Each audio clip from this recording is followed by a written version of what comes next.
Welcome everyone, and thank you for joining us here today, this afternoon virtually. Thank you in particular to our guests today, James Nash from Cycling Score, Shraddha Sharma from GSK, and Ben Knowles, who'll be joining us shortly from PedalMe. So my name is Luke Pollard. I'm in the behaviour change team at Sustrans London, and I will be hosting today's event. So today's webinar is brought to you via an exciting partnership between Sustrans and the fantastic teams behind South Westminster bids. The North Bank Business Improvement District is working with partners like Sustrans to enable active journeys to, through and within the area, with the goal of supporting people to travel for work and for leisure safely and with confidence. Latest information on what North Bank Business Improvement District is doing around active travel promotion, please make sure you take a look at their website. They've got a fantastic page. You can search it from the North Bank main website, or if you are looking for it directly, it's www.thenorthbank.london/cycling. And also, if you have any questions around walking or cycling in North Bank or the South Westminster bids areas, feel free to contact the team. It's info@thenorthbank.london. For those who have not heard about the Sustrans before, we're a UK-based charity that's making it easier for people to walk and cycle. So our mission is to create healthier places and happier people. In particular, we look at how we can use walking and cycling to influence livability in our towns and cities. And we push to make sure that all paths, whether they be cycle superhighways or rural national cycle network trails, are inclusive and accessible to everyone. So North Bank and Sustrans are looking at ways that we can leverage walking and cycling to breathe life and energy back into the area and enhance employee wellbeing, as well as boosting workplace productivity. And this is particularly within the context of COVID-19 and obviously with all the challenges that accompanies a global viral pandemic, particularly around transport. At the moment, we're busy planning more activities and interventions to support people to visit the area by walking and cycling. And we hope that we can share this with you in the not too distant future. Just a little bit of housekeeping to kick things off. As I mentioned, we have James Nash from Cycling Score, Shraddha Sharma from GSK, and Ben Knowles from PedalMe joining us today. Each speaker will have around 10 to 12 minutes to present, and then we'll have a Q&A panel for 20 minutes at the end. So during presentations, if you have any questions, please place them in the Q&A section at the bottom of the screen.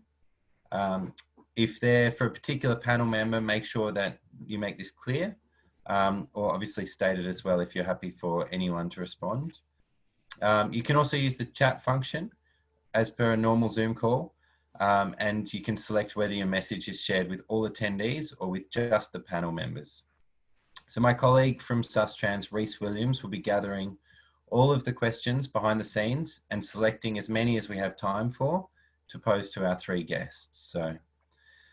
So without further ado, it's my pleasure to welcome our first speaker to the stage. James Nash is one of the co-founders of Cycling Score. James has over a decade experience in designing and advising on cycle facilities within both commercial and residential buildings. Cycling Score certification rates buildings according to an official set of standards that determine a building's cycle friendliness. Cycle Score engages with local authorities, commercial and residential developers, landlords and construction companies to certify buildings across the UK, including a significant number of buildings within the central London area. James, over to you. So, thank you for the introduction, Luke. You've explained very well what we do. We, as well as, if you like, certifying and assessing how cycle friendly a building is. In general, it's actually, I suppose it's more active travel friendliness we look at. So we do consider runners, as well, or in particular people that like to run at lunchtime in commercial offices. And very soon we'll also have to start considering scooters, as the likelihood is they're going to be the electric scooters will be legalised at some point very soon. And obviously London will probably be one of the first places in the UK where this will happen. So here you can see with Cycling Score, we basically have various ratings. Platinum's the very best, and it works its way down to certified. And basically, we came up with Cycling Score because my background was in cycle facilities, a company that I've been involved in for over a decade, Bike Dock Solutions. We just manufacture and supply bike racks and other cycle facilities such as lockers. And we were approached very much by the industry, I guess, in particular landlords, alongside one of my other partners whose background was in cycle maintenance. And the long and short of it was more of an industry demand for some kind of education / certification to enable buildings to really show off their good cycle facilities or active travel facilities if they had them. But also it was a way of actually educating landlords and developers and architects on what makes a really good active travel facility. So here you can see there's some research that was done by the BCO in 1617, and they actually released a similar report fairly recently, but the points are all very similar. And it was talking about what the real problem was with, in this case, commercial offices and active travel. And you can see here what a lot of the gripes seem to be. Things like engagement with cyclists was very low in terms of the services that were provided within buildings. So by services, we mean things like doctor bike services or bike maintenance services.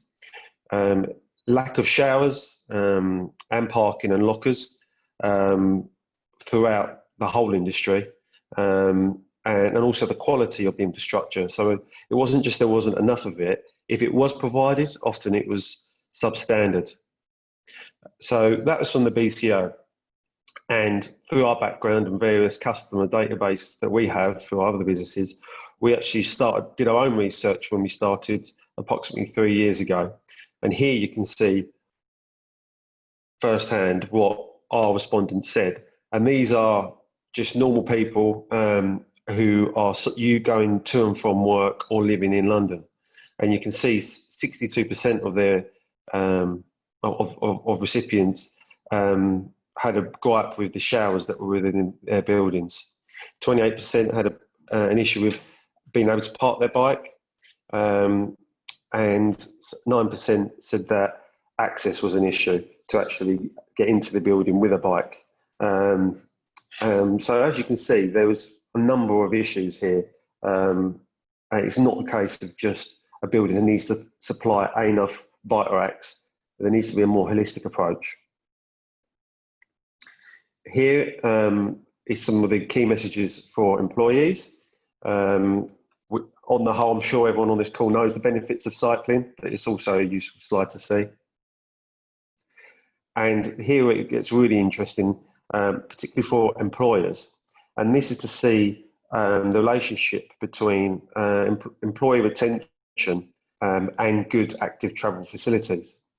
So here you can see some research, again from the BCO some time ago, but it gives some very interesting figures there in regard to employees choose to work where they do, or at least has an effect on where they choose to work. And this here is a really good case study of this in action. And basically, we were approached by Wells Fargo around about 2 years ago because they were actually closing 4 of their office locations in London and moving everyone into a single office.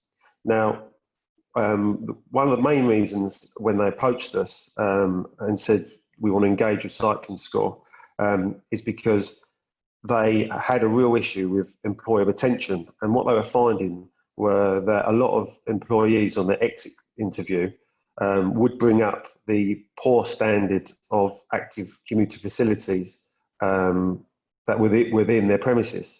So when they were designing their new building, which is on 33 King William Street, they basically said, look, we really need to have the best facilities possible for active commuters. I think it also helped that their MD, she was a very, very keen cyclist. So they basically built the new facility with extremely good showers, racks, and the various engagement services. And here you can see the article that actually went into the Financial Times in regards to it. So there's some key messages for landlords and developers and architects when thinking about active commuter facilities. And that's that they need to be considered as early as possible in the planning stage, because often buildings get designed, but the active commuter facilities are really left to the last minute and almost just kind of thrown in, if you like, into basements, and not much thought's given to them.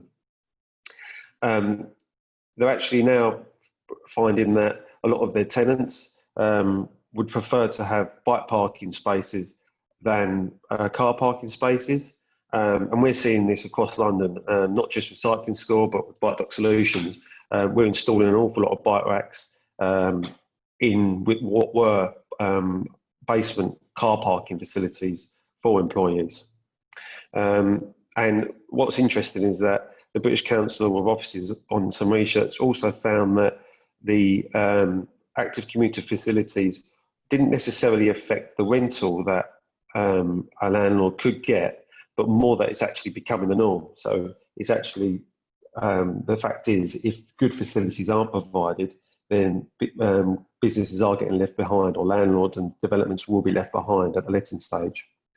And obviously providing good quality active commuter or cycling infrastructure helps obtain BREEAM and LEED building credits. So here, this is our Cycling Score Design Lab, and this is a service we offer to actually design facilities from start to finish, and also help with the engagement services for cyclists or active commuters.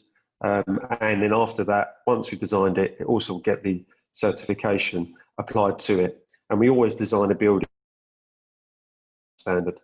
But what's good about this is you'll be able to see here what makes in our opinion, a very good active commuter facility.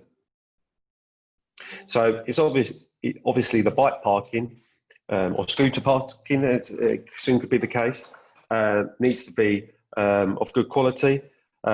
Likewise, so do the changing amenities. So you need to have good quality showers and enough of them, and enough lockers.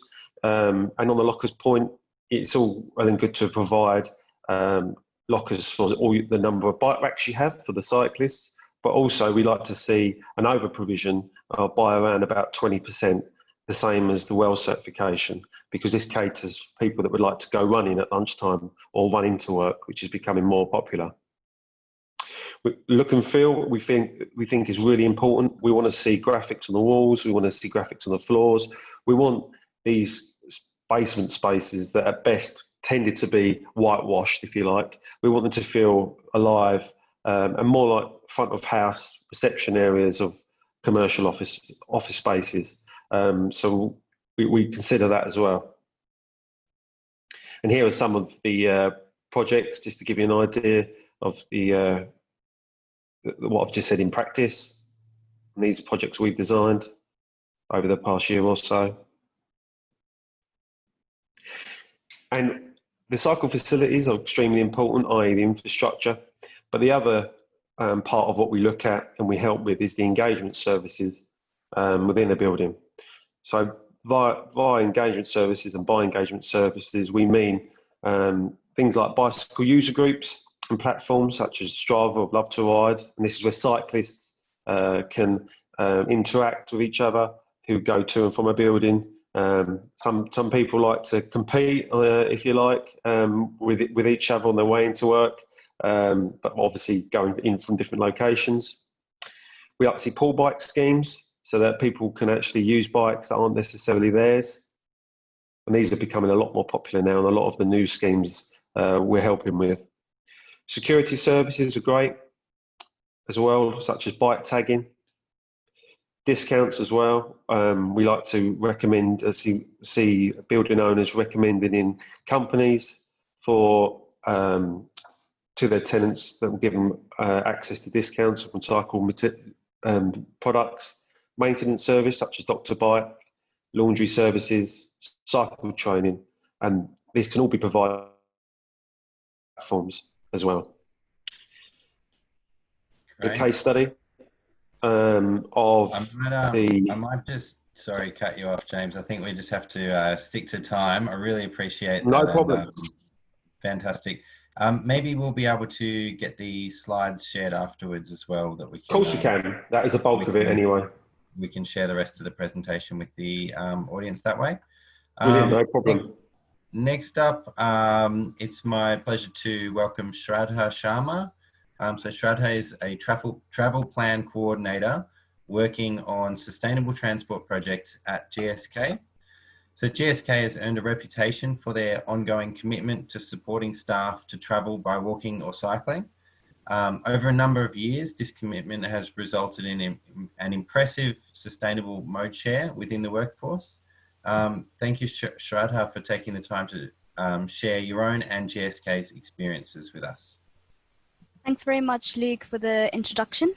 As you said, I'm from GSK. I'm part of the dedicated transport team at GSK. We're based in Brentford, but we look after 5 of our UK sites. Just going to share my screen as well. And let me know when you can see it.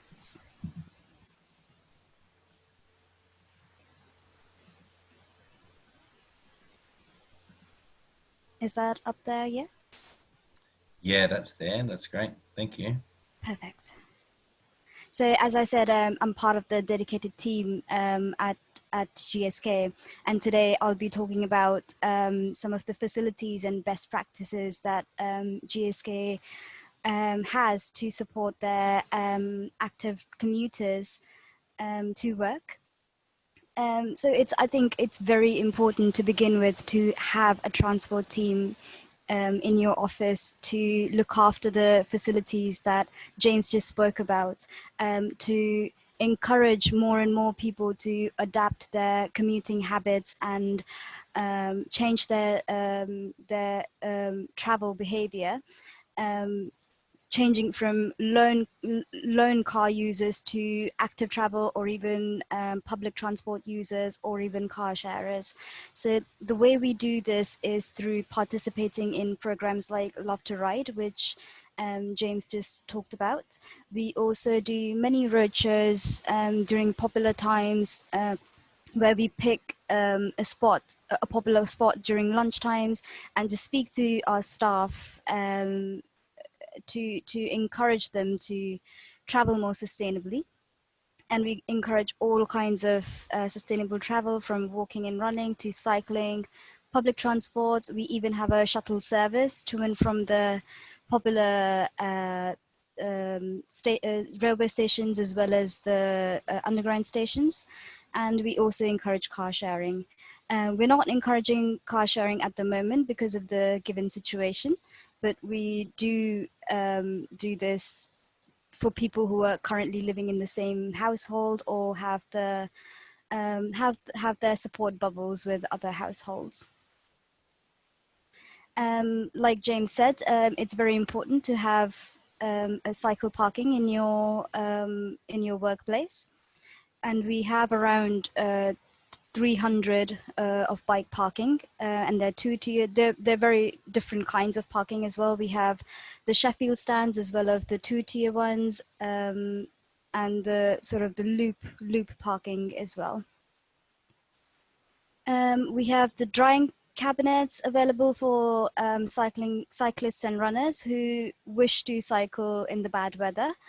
as well as some changing in shower facilities and lockers.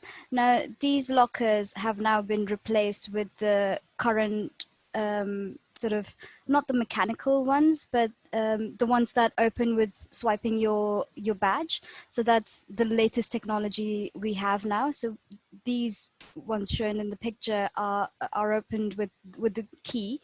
But we've replaced them with the ones that open with your badge, and that makes the life much easier for cyclists in case they forget their key or lose their key. So we're trying to keep up with the keeping up with the technology. We have our in-house cycle center where cyclists are encouraged to get their bikes checked. We also have a Recycler Bike bike shop. Recycler Bike is a small charitable company which collects old bikes and recycle the parts and creates new bikes out of them. They offer free basic bike maintenance service to all GSK staff, and their other costs are not very big either. We have a set of 10 Brompton bikes, which are given away for a loan period of 2 weeks. We also have some hybrid bikes, which if some people don't like Bromptons, they're too small for them, they can also loan those out. So Cycle Miles is an incentive scheme which GSK has developed to encourage more and more people to cycle to work. Every time they cycle to work, they are given a cycle mile, which is equivalent to £1. And once they've collected enough cycle miles, they can redeem those cycle miles for various vouchers, and that includes Evan Cycles, Morebros, Recycler Bike itself, as well as Wiggle. So this really encourages a lot of people to cycle more to work rather than just bringing their cars.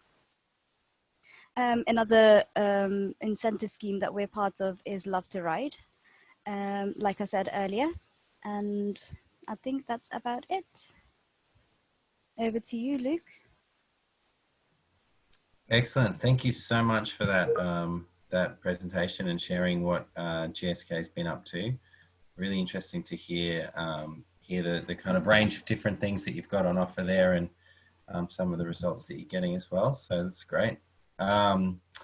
Next up, I'm going to hand over to our final speaker for the day. So Ben Knowles is the CEO and co-founder of PedalMe, which is a rapidly growing cycle delivery service in London, which is offering both courier and taxi style services across the capital. So Ben's passion for innovative and creative ways to solve business problems without using private vehicles has got the company to where it is today. And I think I might hand over to you from there, Ben.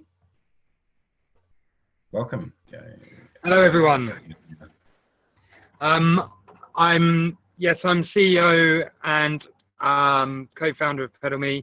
I also still ride occasionally to help cover jobs. So I've been sent up to Muswell. I'm currently coming to you live from a cafe at the top of Muswell Hill. If you can just take a little look at the PedalMe Instagram feed. So if you go to instagram.com/PedalMe app, that was instagram.com/PedalMe app, and you'll be able to see some pictures of what it is that we're doing. We use specially adapted bikes and highly trained staff to allow us to outcompete motor vehicles and get around cities quicker than motor vehicles could hope to do. Doing a whole range of jobs. So people use us for filming work, for us to act as a camera dolly. They use us to make extremely large deliveries on these very wacky looking bikes. These bikes are all our own designs.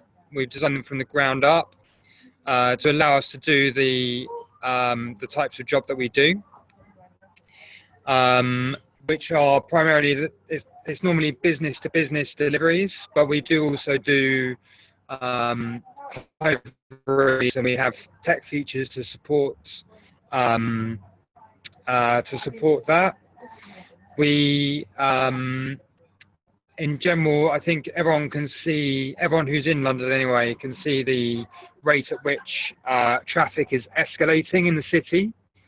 And I think over the next couple of weeks, we're going to see really big problems with really unprecedented congestion events, and associated with that, really high pollution episodes.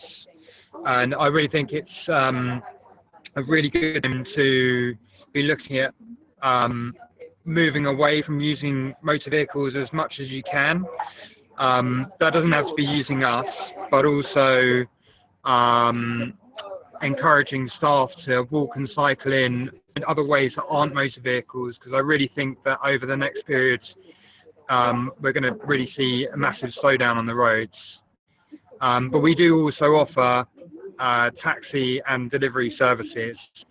So if your movements are currently being made by, say, taxi in London, then we can provide an alternative to that. We can also provide an alternative to deliveries to move your items around town.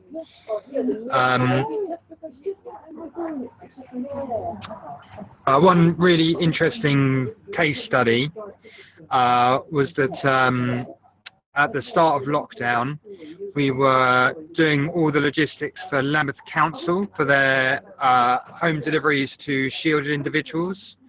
As part of that project, we made 10,000 deliveries, moving 150,000 kilos of these care packages, and in total the fleet covered 20,000 kilometers as part of that operation. We think that it's probably the biggest single e-cargo bike operation ever carried out in the UK, and was kind of a real illustration of what it is that we can do. I would encourage you just to take a look at the social media and see what it is that we can offer. And even if you can't make use of us, hopefully you'll be entertained and inspired by what it is we do. So given that I can't show you my slides, I guess I'd like to pass it on to the next speaker, or open it to the floor and see if if there are any questions. Thanks so much for that, Ben. We do have a Q&A that people are welcome to throw a question to any of the speakers. There's a small box down the bottom where anyone who's joined us today is welcome to submit a question. We've got a couple of questions to kick things off, a couple that are specific for certain panelists and a couple that are for everyone. But if I can just get the presenters to turn their cameras on, and we can start, I guess, as somewhat of a Q&A panel. But I think I'll start off with one which I think is quite an important thing to think about for all of us, regardless of whether it's which angle we're coming to this from.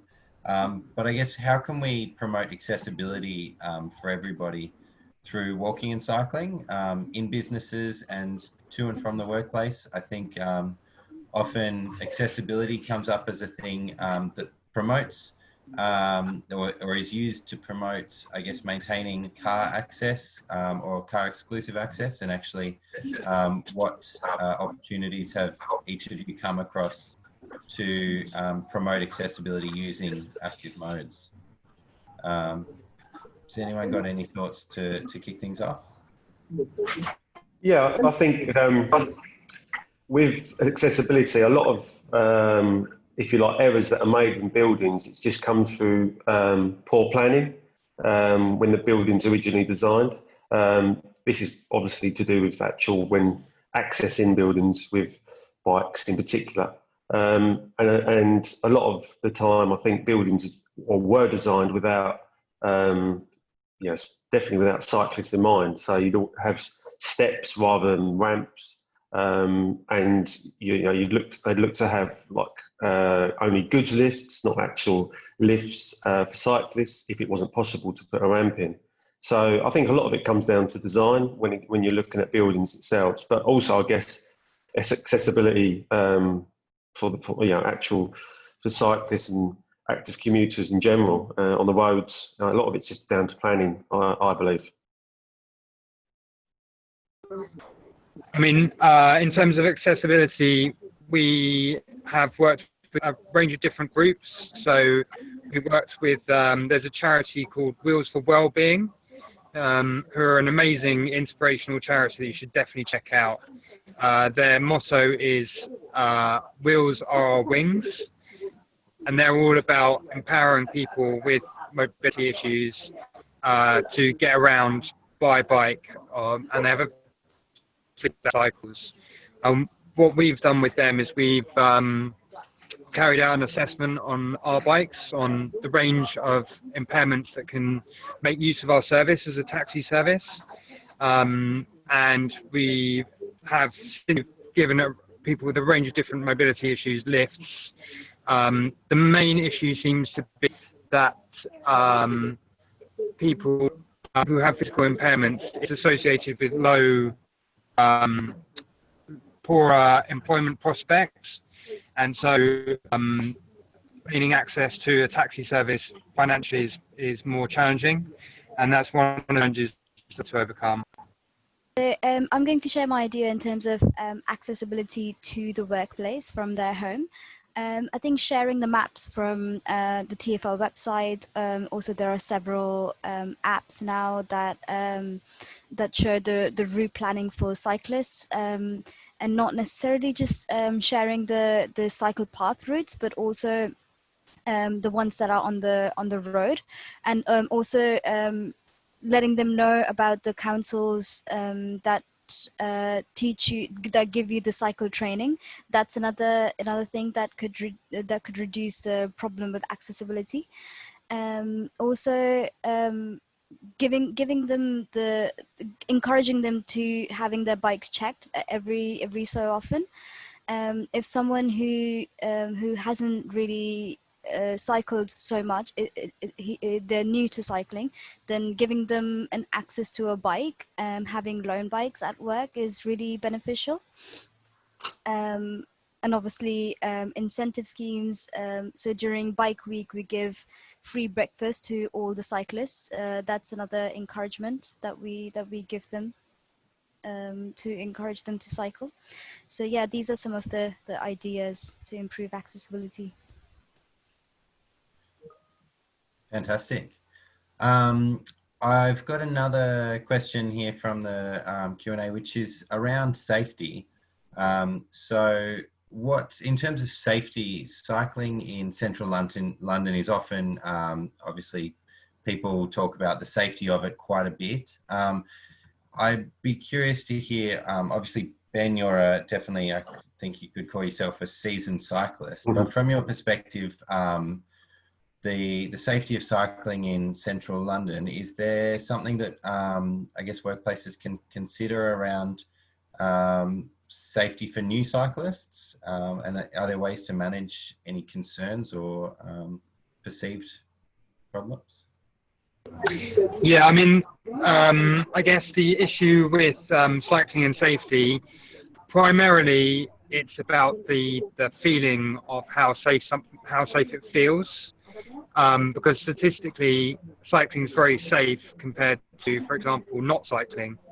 So what I mean by that is that overwhelmingly people's life prospects are much more likely to be impacted by not exercising enough than they are by them being injured while cycling.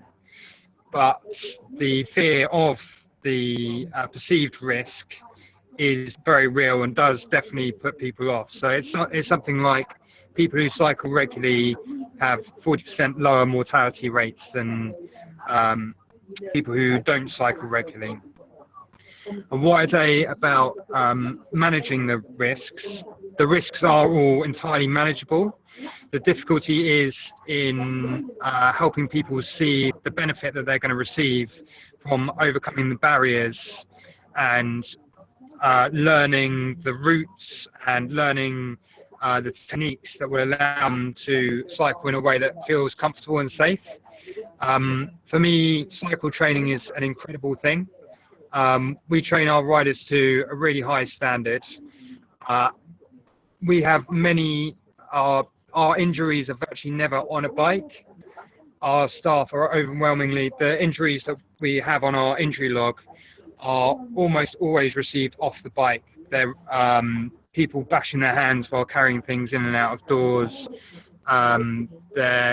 We had issues with, we used to use bungees to secure loads onto bikes, and we found that the bungees kept pinging back and hitting people, and so we eliminated the use of bungees. Those kind of injuries are much more common than on the bike injuries, because cycling is, if you have the training and you have the fitness to move at speed in traffic, or you have an e-assist bike to help you do that, then it is a very, very safe activity. So I'd strongly encourage you to encourage your staff to take up cycle training so that they can understand the techniques that they can use to manage the risks while they're on the road. Fantastic, thanks for that. Luke, I've just shared a webinar which Love to Ride hosted on Ride Healthy website. I've just answered the person who asked that question. So it's on the Ride Healthy website, and it's an introduction to the cycling skills in urban areas, urban cities. So that webinar gives a really good insight of what safety measures cyclists should be taking. And it gives some of the cycling power superpowers, which really help you in cycling in traffic. Fantastic. Thanks so much for that, Shraddha, sorry. I'm just going to look, I've got another question in here. In terms of this question's for James. In terms of getting a workplace ready for, I guess, putting in some best practice end of trip facilities, you talked about the importance of that being included in the planning process early. But what kind of, I guess, before that stage, what kind of conditions do you see being important in workplaces that actually allows that to happen? So maybe what can some workplaces start working on now, even if they're not intending to do refurbs or new building projects? Are there things that they can do in the workplace that will ensure down the track I guess the environment is primed for that kind of investment? Certainly, I think the best way would be to get the engagement services off the ground. So have a cycling club of some kind that was actively used by employees within the building. Maybe introduce like cycle maintenance into the buildings themselves as well, because all these things aren't actually infrastructure based as such. They're more services, but by doing that, it makes cycling within the building a lot more known. Another question for Shraddha, for you. It's around the incentive schemes that you talked about. What kind of uptake, I guess, did you have for those incentive schemes? And how do you promote those in the workplace? Sure. So we have over 1,000 cyclists, and around half of them take up the incentive schemes. They collect their cycle miles every time they cycle to work. In terms of Love to Ride, almost all of them have are participants. All of the cyclists are participants. In fact, it even encouraged some non-cyclists to take up the challenge, and those have started cycling. Those have started enjoying cyclists and become more regular cyclists, because they like the challenging spirit, and they like the prices that are up for grabs on the Love to Ride website. And I think Cycle to Work scheme, that's another good incentive that GSK offers, and I believe all workplaces should sign up to that, which is a government scheme, and it helps to buy a staff a tax-free bike, and it's actually a huge saving. So yeah, these are some of the schemes that we have. Fantastic. Thanks for that. Thanks for sharing those. We might just try James one more time on the quick wins question. Sure. Can you hear me now? Yes, loud and clear. Good. Great stuff. Quick wins. I'd say the most important thing would be to try and install as many bike racks as possible, really. I mean, the showers are great, all the services are great, etc., but the most important thing really is that people have somewhere to park a bike if they want to cycle, preferably within a building, but if not, if there's some space outside, then outside. That's the most easiest thing to do, and very few racks on the market require installation in terms of underground, so they're just bolted simply to the floor. Fantastic, thank you. I might just have one last kind of closing thoughts from the panel, one from each of you potentially, and that'll probably get us right about towards the end of the hour. But if any of you had one piece of advice for businesses in the Westminster area for how they can promote active travel, both within their workplaces, but also within the entire community, what would be the one or maybe two top things that you could recommend to workplaces and businesses in that area? Ben, do you want, or is anyone ready to, sorry, it's a bit of a question. Ben, you look like you're thinking the hardest. Do you want to take it off? Yeah, I mean, I'd say the key thing is to tap into people's enthusiasm and try and make it much from the ground up as possible. There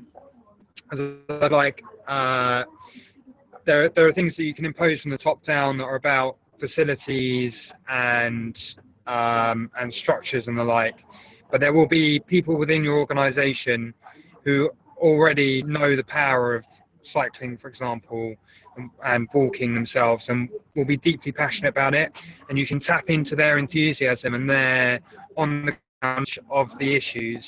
So I really think that setting up working groups and drawing people in and using everyone's enthusiasm is incredibly powerful, and will give you there might be a list of ideas that are technically the best ones to deliver, but there's no point doing the technically right things if there's no enthusiasm from the ground up for those ideas. So I guess find your enthusiastic champions and empower them. Amazing. Finding champions within workplaces, that's a really, really key message. I think that's, and certainly in Sustrans, that's something that we always look to do, because we know that the work we do just gets amplified exponentially if you've got good, excited, engaged champions. Shraddha, sorry, do you want to share your thoughts on Sure. An option for the North Bank businesses? Sure. So if a company doesn't have a big budget for, say, Love to Ride, or or any big cycle scheme, then they could have a smaller challenge and develop a smaller challenge for their own staff. So for example, during May, we had a walking challenge for our internal staff in the UK, and the prize draws, the prices up for grabs were wiggle vouchers ranging from £50 to £150. And those encouraged a lot of people to take a walk in their local areas rather than driving to the supermarkets. And I think that, and tying those with walking month, that really helped encourage people to get out as well. So I think, yeah, these are some of the small things that could really encourage people to realize that it's actually fun to walk to work or cycle to work. Giving them benefits, explaining them the benefits of cycling to work, how fresh they would feel, how much happier and healthier they would feel. So yeah, that's my suggestion. Amazing. I love the idea of creating challenges even in businesses that don't have large budgets for this kind of thing. Yet you can always find something to build a challenge around internally within the workplace. So it's fantastic. And James, any closing thoughts from yourself? Yeah, I'd say on the two other panelists, what they've said absolutely spot on. For example, a couple of certified buildings we've got in Westminster, which are 20 St Andrews Street and 12 Gough Square. They basically got cycling clubs within them, and they actually are love to ride cycling clubs that are well engaged. But you don't have to do love to ride. You can do something that's free, like Strava, set up your own club. So that's, I think, as Ben said very well, it's about engaging and really, I suppose, piggybacking on the enthusiasm of your cycle champions to help spread the message. But also, I think there's the final point, there's a lot of responsibility is with landlords and developers to make sure that their team within the building, i.e. the building managers, communicate to employees what is on offer, i.e. help HR managers within the buildings for the individual companies, let them know where the cycling facilities are, let them know where the visitor spaces are, let them know where the nearest Santander or docking station is. There's a lot that can be done from the actual owners of buildings to help all the people within them know what's available for active travel or people who want to participate in it. Fantastic. Well, thank you all so much for your thoughts. I think we've covered a lot today, and I've certainly learned a few things myself even. So very excited, and I hope everyone who's joined us today has enjoyed it as well. Just a reminder, the North Bank Business Improvement District website. If you go on there and you search cycling, there's a page. And again, if you would like to contact any of the North Bank team that are working on active travel, you can reach them through info@thenorthbank.london. If you have any other questions, feel free to get in touch with myself and as well, and I can always forward things on to the North Bank team.